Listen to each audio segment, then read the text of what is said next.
Assalamualaikum warahmatullahi wabarakatuh. Sebelumnya, perkenalkan nama saya Citra Aulia Putri dengan NIM 2004208. Nah, di sini saya akan mempresentasikan hasil penelitian saya pada mata kuliah Metode Penelitian Administrasi dengan dosen pengampu Ibu Arta Dini Akmal SAP MPA.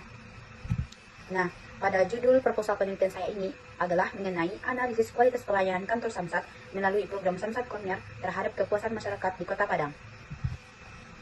Nah, yang pertama, saya akan menjelaskan mengenai bab 1 pendahuluan, di mana pada bab 1 pendahuluan ini terdiri dari yang pertama ada latar belakang.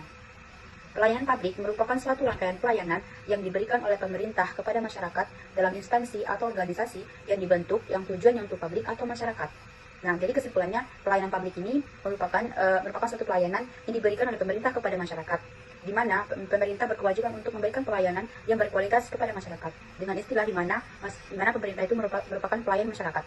Nah, jadi jika pemerintah telah berhasil memberikan pelayanan terbaik kepada masyarakat, maka masyarakat bakal merasa puas terhadap pelayanan yang diterima dari pemerintah. Nah, tentu saja berarti pemerintah telah berhasil dalam melaksanakan tugas dan tanggung jawabnya dalam memberikan pelayanan kepada masyarakat. Namun, jika masyarakat merasa tidak puas atas pelayanan yang diberikan oleh pemerintah kepada masyarakat, tentu saja pemerintah telah gagal dalam melaksanakan tugas dan tanggung jawabnya. Nah, begitulah betapa pentingnya pemerintah dalam memberikan pelayanan yang berkualitas kepada masyarakat, karena masyarakat itu merupakan konsumen dan juga pemerintah adalah produsennya. Nah, salah satu dari pelayanan publik yang bakal diberikan oleh pemerintah kepada masyarakat itu seperti pajak.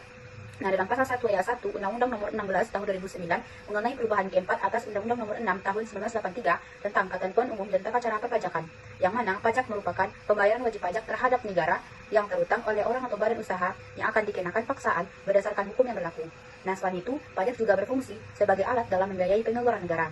Nah, jadi kesimpulan dalam pengertian pajak ini, di mana pajak ini merupakan satu kewajiban kepada masyarakat untuk membayar kepada negara. Nah, di mana pembayaran pajak ini bersifat memaksa. Jika masyarakat tidak mau membayar pajak, maka masyarakat akan dikenakan sanksi. Nah, itulah definisi dari pelayanan publik dan juga salah satu contoh dari pelayanan publik diberikan pemerintah kepada masyarakat, dan juga bagaimana sih kekurangan dan juga kelebihan serta kelukangan dari masyarakat mengenai program terbaru yang dibangun atau diciptakan oleh Samsat Corner, oleh kantor Samsat. Nah, selanjutnya identifikasi masalah. Identifikasi masalah ini terbagi 4. Yang pertama, pada penerapannya, yang mana sistem jaringan komunikasinya yang belum memadai, masyarakat masih kesulitan untuk mengakses Samsat Corner ini karena jaringannya yang masih belum memadai. Pada Samsat Corner ini, batasannya hanya melayani pembayaran dan perpanjangan untuk pajak kendaraan. Dia tidak melayani biaya balik nama kendaraan bermotor maupun mengenai pendataan pajak. Ternyata program sistem corner ini belum ada aturan dalam undang-undang atau pergub atau peraturan gubernur dan juga SK Kepala Dinas mengenai Samsat Corner ini. Dia hanya berpacu pada Undang-Undang Nomor 28 Tahun 2009 mengenai pajak dan retribusi daerah. Yang ketiga, kurangnya sosialisasi kepada masyarakat terkait program yang dikeluarkan oleh kantor Samsat, yang mengakibatkan masyarakat belum paham dan masih awam untuk penggunaan layanan pada program ini. Jadi masih banyak para wajib pajak yang melakukan perpanjangan dan pembayaran pajak kendaraan langsung ke kantor Samsat. Nah, selanjutnya ada rumusan masalah. Rumusan masalahnya itu bagaimana sih implementasi layanan pembayaran dan juga perpanjangan pajak pada program Samsat Corner di kantor Samsat Kota Padang. Selanjutnya ada tujuan penelitian. Nah, tujuan penelitian ini terbagi 4. Yang pertama, mempelajari langkah-langkah dalam pembayaran dan perpanjangan pajak kendaraan pada layanan Samsat Corner di kantor Samsat Kota Padang. Yang kedua, mengetahui tingkat kepuasan masyarakat terhadap pelayanan Samsat Corner yang mereka terima saat membayar pajak di kantor Samsat Kota Padang. Dan yang ketiga, untuk mengetahui kelebihan dan juga kekurangan layanan Samsat Corner di Kota Padang, pungutan pajak kendaraan bermotor kantor Samsat Kota Padang. Yang terakhir, mengetahui upaya serta solusi yang dilakukan dalam mengatasi tantangan yang dihadapi oleh Dinas Samsat Corner kantor Samsat Kota Padang dalam pemungutan pajak kendaraan bermotor. Nah, selanjutnya masuk kepada manfaat penelitian. Manfaat penelitian itu terbagi 2, ada manfaat teoritis dan juga manfaat praktis. Yang pertama ada manfaat teoritis. Pada penelitian ini, penulis berharap proposal ini dapat menjadi bahan perbandingan untuk para peneliti yang akan datang dalam menyelesaikan studi, guna sebagai bahan tambahan serta masukan dalam hal kemajuan ilmu pengetahuan, terutama membahas topik yang sama. Dan yang kedua ada manfaat praktis. Penelitian ini diharapkan mampu membantu pemerintah daerah dalam meningkatkan pelayanan publik kepada masyarakat, terutama dalam hal pajak kendaraan di kantor Samsat Corner Kota Padang. Nah, selanjutnya kita masuk kepada bab 2, itu ada tinjauan pustaka. Tinjauan pustaka ini terdiri dari yang pertama ada konsep teoritis. Konsep teoritis terdiri dari yang pertama ada konsep pelayanan publik. Prinsip-prinsip umum tata kelola yang baik dan korporasi dilaksanakan sesuai dengan peraturan perundang-undangan, memberikan perlindungan hukum dan tunduk pada semua otoritas terkait tercantum dalam Undang-Undang Nomor 25 Tahun 2009 tentang pelayanan publik, yang mengatur pelayanan publik dan berusaha untuk memberikan kepastian hukum dalam interaksi antara masyarakat umum dan penyedia layanan publik.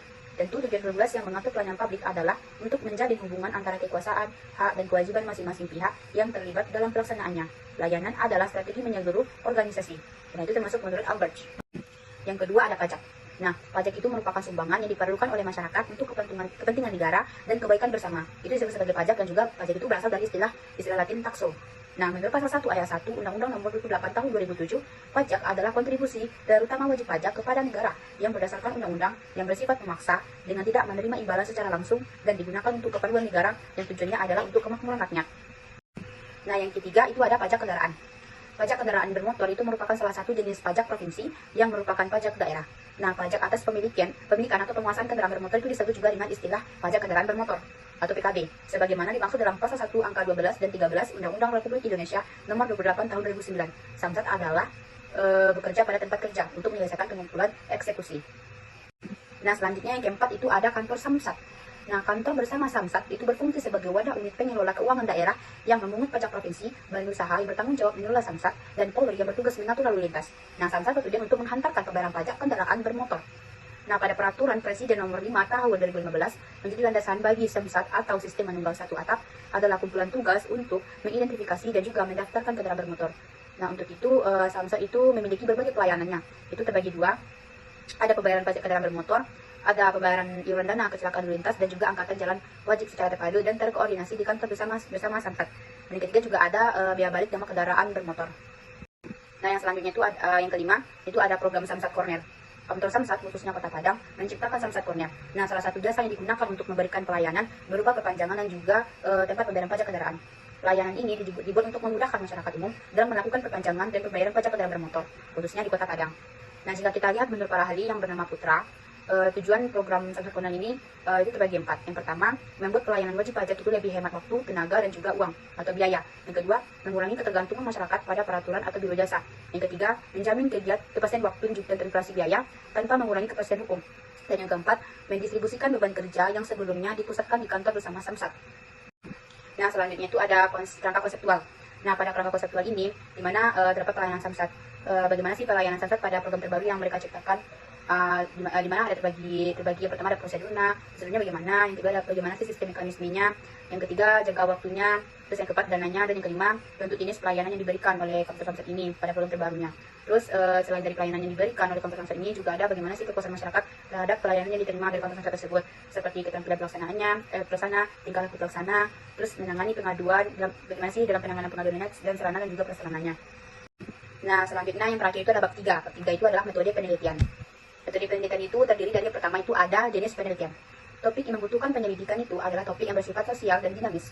Penelitian ini menggabungkan penelitian kualitatif deskriptif dengan pendekatan kualitatif untuk menentukan di mana mengidentifikasi, mengumpulkan, menangani, dan juga menganalisis data dari hasil penelitian.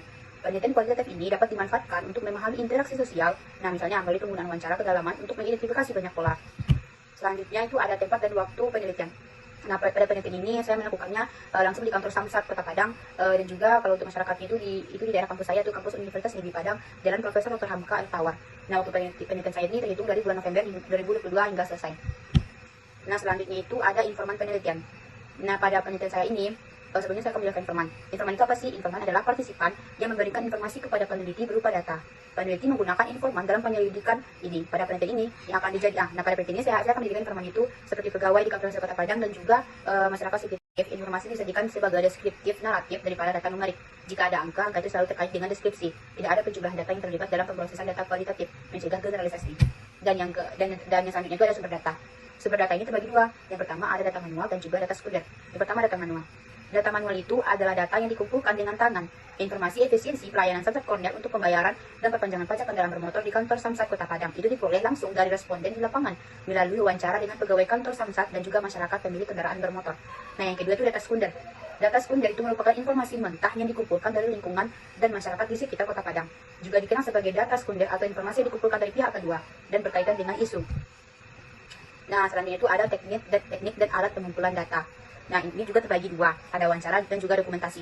Yang pertama itu ada wawancara. Wawancara adalah sesi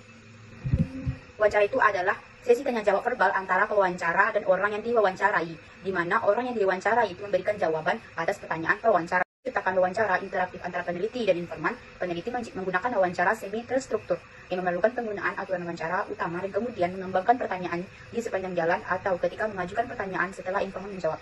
Nah, yang kedua itu ada dokumentasi. Informasi diperlukan untuk menyelesaikan penelitian dikumpulkan melalui dokumentasi, agar ada buktinya.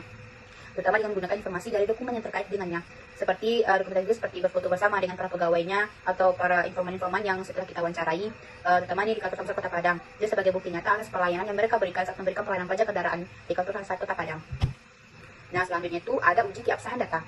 Keabsahan data yang digunakan dalam penelitian saya ini itu dinilai menggunakan triangulasi sebagai bagian dari uji kredibilitas. Triangulasi sumber dalam penelitian kualitatif itu mengacu pada mengontraskan dan memeriksa kembali tingkat kepercayaan informasi yang diperoleh melalui wawancara antara dua informan, yang kemudian didefinisikan, dikategorisasikan, dan juga didefinisikan dari sudut pandang mana yang serupa, mana yang berbeda, dan juga mana yang spesifik. Satu kesimpulan yang dapat diterima itu dapat dihasilkan dari hasil analisis data. Dan untuk menghasilkan hasil yang sewenang-wenang untuk penelitian saya ini, data lapangan itu akan dinilai dengan menggunakan metodologi kualitatif, deskriptif, dan juga tabel frekuensi langsung. Data dari kedua sumber primer dan juga sekunder dikumpulkan untuk tujuan penelitian ini. Untuk informasi diperoleh melalui observasi dan juga wawancara serta dokumentasi, kami berbincang dengan sejumlah staf kantor Samsat Kota Padang serta beberapa orang yang berkunjung ke Samsat Cornell. Sekian, terima kasih. Itulah hasil presentasi saya mengenai penelitian proposal saya. Saya sudahi dengan Assalamualaikum warahmatullahi wabarakatuh.